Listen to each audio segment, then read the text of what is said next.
Hello vlog, welcome to my guys. And for today's video nga mga kabeshi ay manunungkit tayo ng maga dahil dadalhin natin ito sa resort. Kasi nga magsuswimming tayo dahil nakapasa ang aking kapatid na si Baby Lynn as a licensed broker. So kita-kits po tayo mamaya mga kabeshi sa resort po. See you there. Meanwhile, Ang hirap po talaga pag kulang talaga sa height mga kabeshi kaya tinamag ko na po ang aking father dear para siya po ang magsungkit ng bunga ng mangga mo. At ito na nga po nanunungkit na po siya. Habang nanunungkit po ng mangga ang aking tatay mother dear ay ang nag-iho naman po ng isda ang aking mother. At dadalhin din po dun po sa resort. Masarap pong sausawan dito ay kamatis po na may alamang. Kaya bagoong na may kamatis. a few moments later.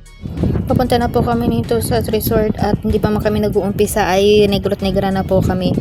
So good luck na lang mamaya. Baka ang maputi na lang po sa amin ay mata at saka ngipin. So good luck lang.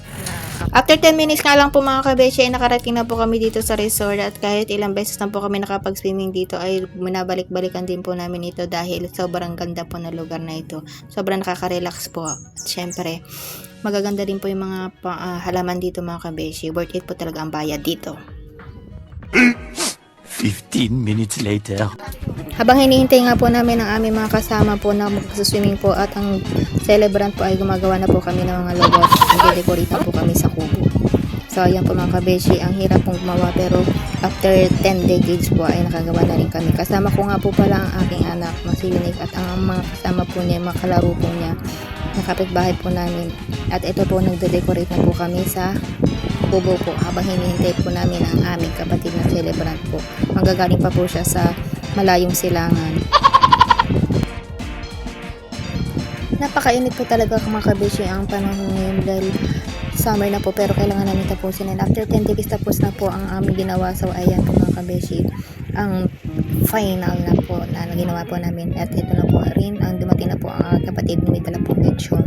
So ayan po mga kabeshi ang handa niya. Pinagtipak-tipak na po yung mga lechon. Kaya ayan po handa. Simple lang po pero thank God at nakapasa po ang aming kapatid. Congrats Bunso! A few inches later. Nauna na nga po nag-swimming yung mga bata kasama po ang aming mother dear at gusto nilang gawing salbabida.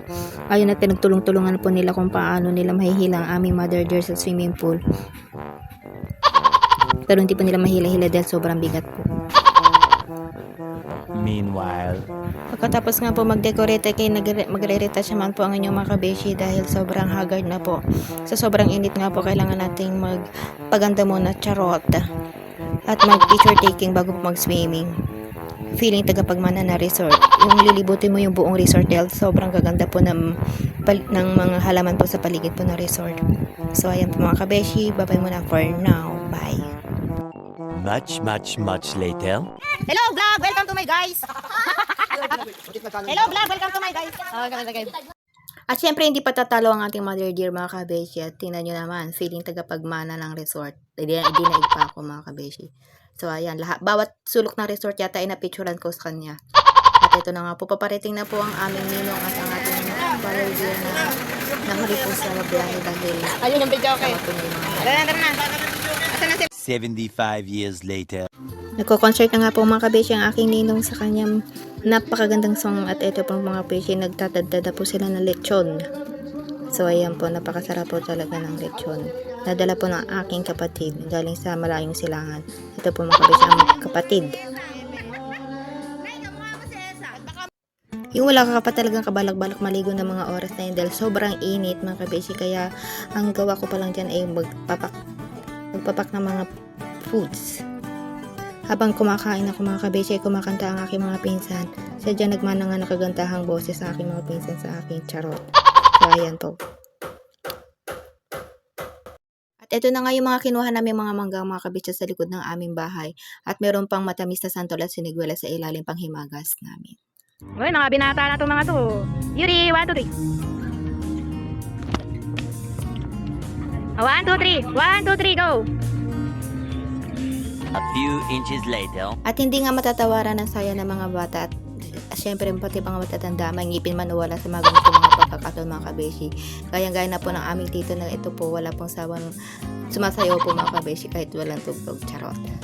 Ito naman aking dalawang pamangkin na walang sawa nag-swimming sa gitna ng araw. Wala silang pakialam mga kabeshi, kahit tumitin daw sila, maglagay na lang daw ng harina mula ulo hanggang paa. A few inches later. At ito na nga po ang aking pinakahihintay mga kabeshi, ang aking pagrampa sa buong resort. Candidates for La Familia Resort pero walang kalaban mga kabeshi. Dahil ang aking mga kalaban ay mga nagbibideo okay pa at mga kumakain pa.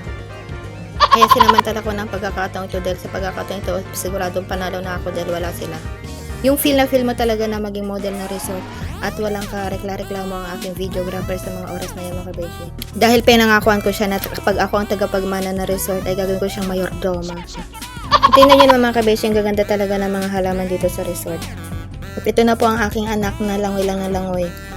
Hindi siya nagpapagod na lumangoy kasi gustong gusto niya lalo na po ang pag-floating. Daig na daig talaga niya ako pagdating sa paglalangoy mga kabeshi. Pinangarap ko rin naman na maging magaling na swimmer pero bakit pag ako'y nasa tubig na ay hindi ako lumulutang?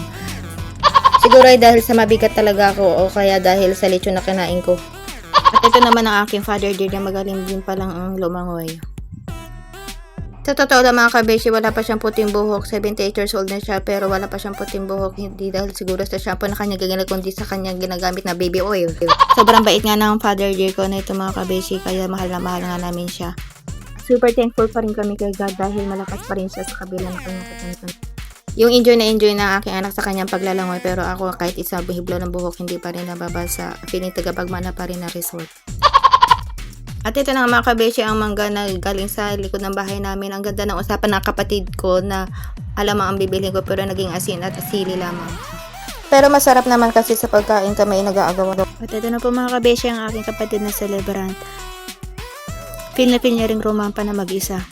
Dahil feeling niya siya rin ay isang tagapagmana. At sa wakas pagkatapos ng isang dekada, akala ko siya ay maliligo na noon pala siya ay magpapapicture pa. Di ko maintindihan itong shower na to, walang katubig-tubig. Tinatanong ko sa aking sarili, you tell me, bakit nga ba? Sino naman itong isang malaking gagamba? Pilit na umaahon, hindi naman kaya. Ito ang dahilan kung bakit wala kaming matinong picture. Puro chismisan pa ang ginagawa. Pagkatapos nga ng 2 dekada mga kabeshi, wala pa rin picture na maganda. Yung naiinip na aming photographer pero wala naman siya magawa. Dahil puro chismisan pa rin. At ito na mga kabeshi, hindi ko alam na tinulak pala ako ng aking pamangkin. Yung akala ko makakapagpa-picture na ako at magpo-post na maganda. Pero wala ako magawa kundi maglakad hanggang sa makaahon dahil ako hindi marunong lumangoy. Lakad-lakad din pag may time, sabi nga nila. Kaysa naman sa malunod ka, sa hanggang balikat lang na tubig pala. At ito na mga kabeshi, akala namin mabubuo na. At makakakuha ng magandang litrato, bahala na ang aming photographer. Sa pagkuha ng magandang anggulo, bahala na si Batman kung ano magiging kalalabasan ng aming mga kasayahan. Basta, wala pa rin katapusan ng chismisan hanggang sa uwian. At ay mga kabeshi, habang kami ay nagkakatuwa, sila naman ay nagkakantahan. Ang saya-saya nilang tingnan. Sana wala na tong katapusan. Ang sweet-sweet naman na mag-irog. Mapapasana all ka na lang. Minsan lang magsama-sama ng ganito. Kaya samantalahin na yung pagkakataon. At di na mamalaya ng oras. Dahil maya-maya lang ay gutom na uli ang lahat. Eto pa, ang isa pang sweet lover.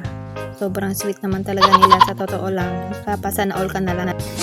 15 minutes later.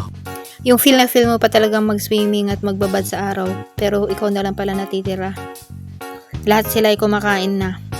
Kaya aahon muna, tagapagmana. Much later. At dahil busog na nga uli mga kabeshi, dito na naman kami. Ang usapan dyan ay magti-tiktok ewan kung bakit ano nangyari. Bahala na si Batman, basta kanya-kanyang post na lang. At dahil busog na nga lahat mga kabeshi, ayan, tuloy uli ang swimming. Enjoy ang lahat kahit hindi marunong lumangoy.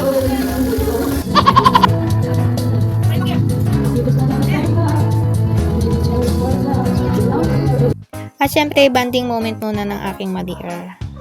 Wala naman talagang pinagkakwentuhan. Ito at babay-babay lang. Sarap naman ng kwentuhan na magtita. Magaling din palang lalangoy si Joshua. Ang bait ng batang ito talaga, masayang kasama. Kahit kailan ko lang nakilala. At ito mga kabeshi, lumipat ako dito. Nagsuswimming pala dito ang pinsan ko at mga anak niya. Ewan ko kung ano nangyari sa dalawang ito. Naghihilahan ko na. Ginuhulan nyo ang mahihila. Pareho naman silang mataba. Natalo nga si Joshua. At sa wakas, nakapag-swimming na rin ang aking ninong after 2 dekada. Hindi niya na nahintay aking father dear dahil umahon na.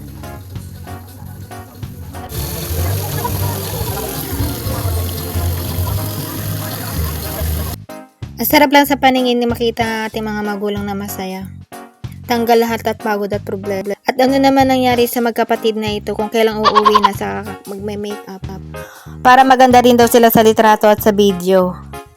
At ito pa, sumama pa ang isang kabeshi. Sa mga mag-sponsor dyan ng makeup, di kaya naman. At siyang-siya nga ang aking tita sa kanyang pagkanta. Wag lang daw sanang umulan at kumidlat dahil kumukulimlim na.